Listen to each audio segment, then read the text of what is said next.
Lecture du livre de la Genèse. En ces jours-là, Jacob appela ses fils et dit : « Assemblez-vous, je veux vous dévoiler ce qui vous arrivera dans les temps à venir.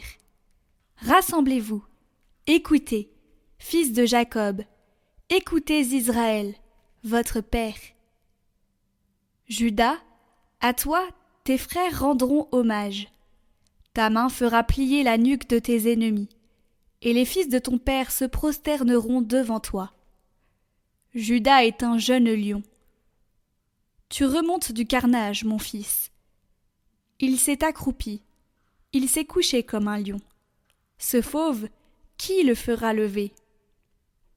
Le sceptre royal n'échappera pas à Judas, ni le bâton de commandement à sa descendance, jusqu'à ce que vienne celui à qui le pouvoir appartient, à qui les peuples obéiront.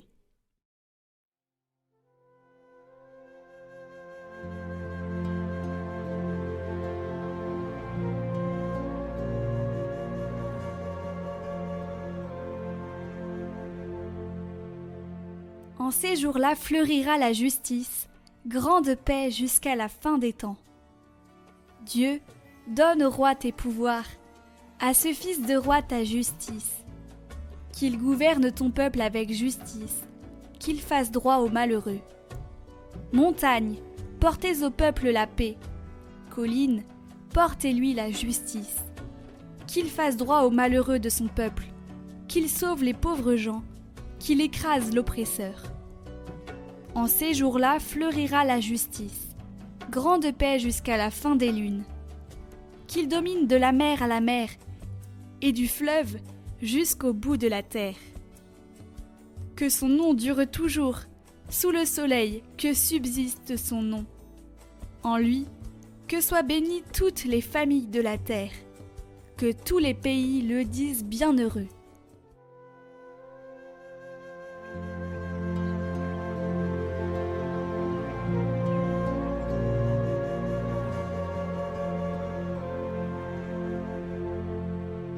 Évangile de Jésus-Christ selon saint Matthieu.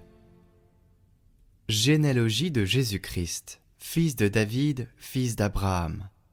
Abraham engendra Isaac. Isaac engendra Jacob. Jacob engendra Judas et ses frères. Judas, de son union avec Tamar, engendra Pharès et Zara. Pharès engendra Esrom. Esrom engendra Aram. Aram engendra Aminadab. Aminadab engendra Naasson. Naasson engendra Salmon. Salmon, de son union avec Rahab, engendra Boz. Boz, de son union avec Ruth, engendra Jobed. Jobed engendra Jessé. Jessé engendra le roi David. David, de son union avec la femme d'Urias, engendra Salomon. Salomon engendra Roboam. Roboam engendra Abia. Abia engendra Asa.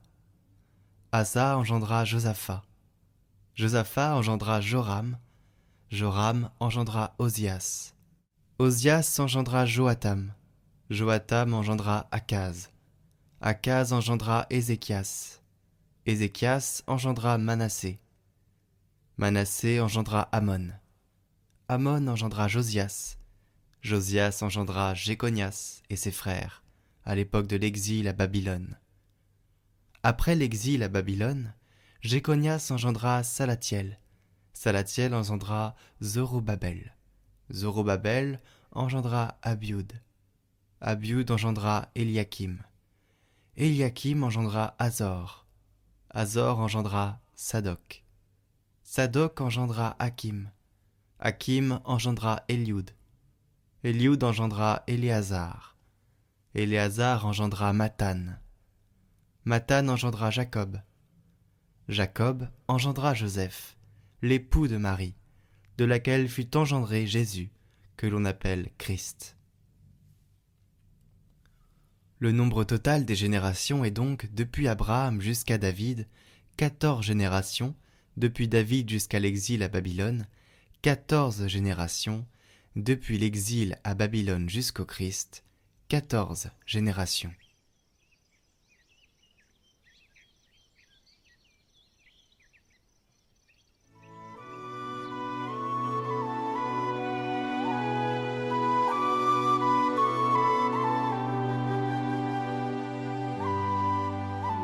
Une personne sans racines qui a oublié ses racines est malade. Retrouver, redécouvrir ses racines et prendre la force d'aller de l'avant, la force de porter des fruits et comme le dit le poète, la force de fleurir. Car, dit-il, ce que l'arbre a de fleuri vient de ce qu'il a d'enterré. C'est précisément cette relation entre la racine et le bien que nous pouvons faire. L'homme et la femme, qui trouvent leurs racines, qui sont fidèles à leurs appartenances, sont un homme et une femme dans la joie, de la joie, et cette joie, c'est leur force.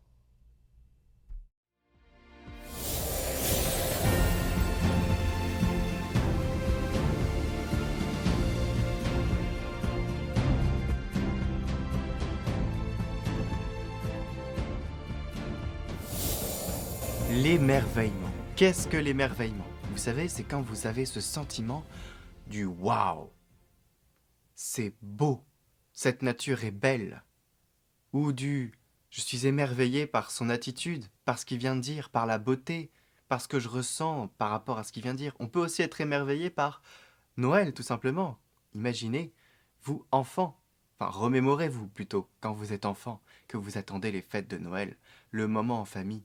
C'est émerveillant. Quand on découvre les choses, quand on est enfant, on est émerveillé. Eh bien, il faut garder un peu cette attitude d'enfant, ce cœur d'enfant. Le pape François dit que l'émerveillement, c'est une attitude fondamentale du cœur et de l'esprit. C'est l'émerveillement qui reconnaît l'œuvre de Dieu. Et ça préserve du risque de tomber dans l'habitude. Est-ce qu'on n'a pas un peu la pression aujourd'hui de toujours être dans une espèce de routine? Alors, je vais vous poser une question. Est-ce que vous vous sentez parfois émerveillé? Ou bien est-ce que vous avez oublié ce que cela signifie? Alors, je ne vais pas parler de l'émerveillement de la nature, quoique il y aurait beaucoup de choses à dire, mais on va finir par ça d'ailleurs. Mais je vais commencer à parler sur l'émerveillement possible dans vos vies. Parce qu'on ne peut pas tous aller dans la nature et faire « Waouh, c'est magnifique !» Bon.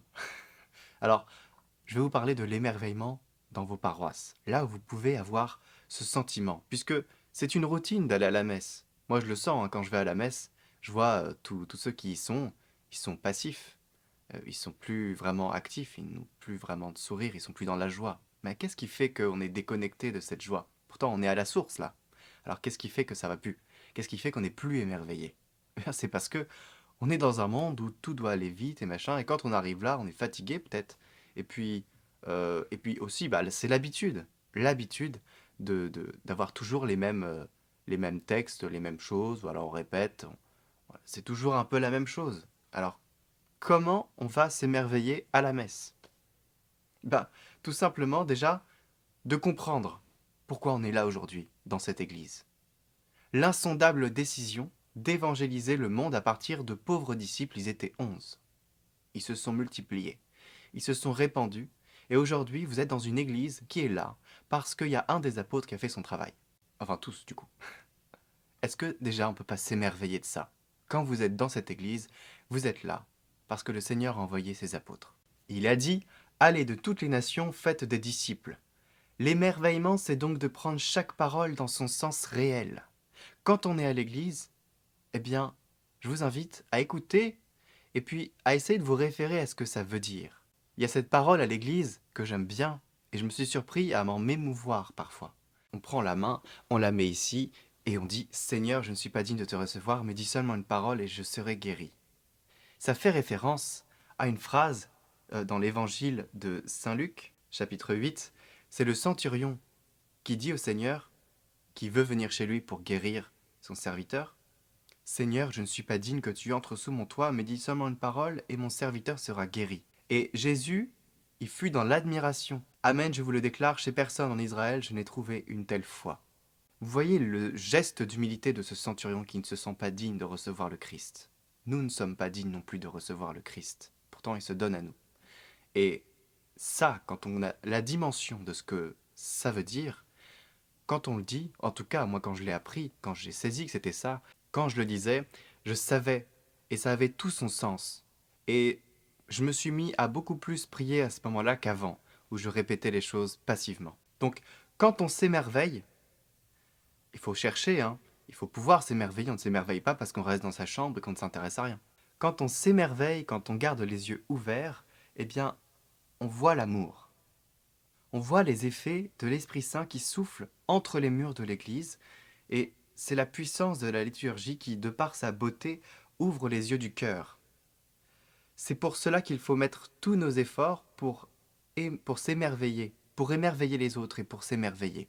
Et donc là, nous sommes dans un temps de l'Avent, nous attendons Noël, nous préparons Noël, et face au dessein du salut, du rachat, donc de la venue du Sauveur, Emmanuel, Dieu avec nous, qui va descendre, qui va s'incarner, qui va, grâce à l'Esprit Saint, nous unir à l'Église, à son Père, donc nous serons le corps de l'Église, on peut se servir de la louange, de la bénédiction, de l'adoration, de la gratitude, qui reconnaissent toute l'œuvre de Dieu. Et donc si on veut s'émerveiller, il faut s'ouvrir le cœur avec ces pratiques-là, louange, bénédiction, adoration, gratitude. C'est des choses toutes simples à mettre dans notre vie d'aujourd'hui, toutes simples à mettre en place. Il faut juste se dire que, ok, c'est un engagement que je vais prendre, je vais essayer de louer plus souvent, je vais essayer de bénir plus souvent, je vais essayer d'adorer, d'aller à l'adoration, c'est important, le Saint-Sacrement, et tout ce qui va avec, donc la préparation, se purifier le cœur avec la confession, et la gratitude, remercier. Vraiment communiquer cette gratitude aux autres. Et cette gratitude aussi envers le Seigneur. C'est aussi dans la louange la gratitude. Merci Seigneur. Puisque une louange vit d'émerveillement, eh bien, cela nous préserve de tomber dans l'habitude. Donc l'émerveillement, par la louange, c'est une voie de salut. Alors tout ça, c'est un article du pape que j'ai un peu agrémenté, mais c'est une homélie qu'a fait le pape au Collège des Bernardins. Et donc, je voudrais citer cette phrase du Concile. L'heure sonne pour l'Église d'approfondir la conscience qu'elle a d'elle-même, sa propre origine, sa propre mission. Donc l'Église, c'est vous.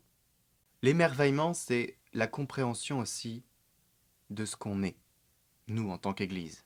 C'est quelque chose de très vertueux qu'il faut arriver à mettre en place, à enclencher dans nos vies communautaires, paroissiales, dans nos vies aussi actives. Voilà. Et pour finir, je vous propose de prier avec Saint François d'Assise, puisque c'est le maître de l'émerveillement. Mais lui, il s'émerveille de la nature, en général, parce que c'est ce qui exprime, c'est ce qui est visible. Donc je vous propose de faire cette prière qu'il a écrite pour l'émerveillement. Loué sois-tu, mon Seigneur, avec toutes tes créatures, spécialement Messire Frère Soleil, par qui tu nous donnes le jour, la lumière. Il est beau, rayonnant, d'une grande splendeur, et de toi, le Très-Haut, il nous offre le symbole. Loué sois-tu, mon Seigneur, pour Sœur Lune, et les étoiles, dans le ciel tu les as formées, claires, précieuses et belles. Loué sois-tu, mon Seigneur, pour Frère Vent, et pour l'air et pour les nuages, pour l'azur calme de tous les temps. Grâce à eux, tu maintiens en vie toutes les créatures. Loué sois-tu, mon Seigneur, pour Sœur Eau, qui est très utile, et très humble, précieuse et chaste. Loué sois-tu, mon Seigneur, pour Frère Feu, par qui tu éclaires la nuit. Il est beau et joyeux, indomptable et fort. Loué sois-tu, mon Seigneur, pour Sœur notre Mère, la terre, qui nous porte et nous nourrit, qui produit la diversité des fruits, avec les fleurs diaprées et les herbes. Loué sois-tu, mon Seigneur, pour ceux qui pardonnent par amour pour toi, qui supportent épreuves et maladies. Heureux s'ils conservent la paix, car par toi, le Très-Haut, ils seront couronnés. Loué sois-tu, mon Seigneur, pour notre sœur la mort corporelle, à qui nul homme vivant ne peut échapper. Alors, aujourd'hui, on a parlé de l'émerveillement. N'oubliez pas l'importance de la louange. Donc, allez sur Louange par Catoglade. Vous avez des playlists de l'Avent, enfin une playlist de l'Avent, et d'autres playlists pour louer avec des thèmes. Et voilà, c'est très important, la louange. On le répète pas assez, puis on n'en prend pas assez conscience. Mais vraiment, prenez 20 minutes ou 10 minutes le soir, commencez une louange, finissez par une prière du Notre Père, du Je vous salue Marie, et puis un gloire au Père aussi. Mais voilà, commencez la louange et vous allez voir que ça va vous porter, ça va vous permettre de vous émerveiller de plus en plus. Quittez votre routine.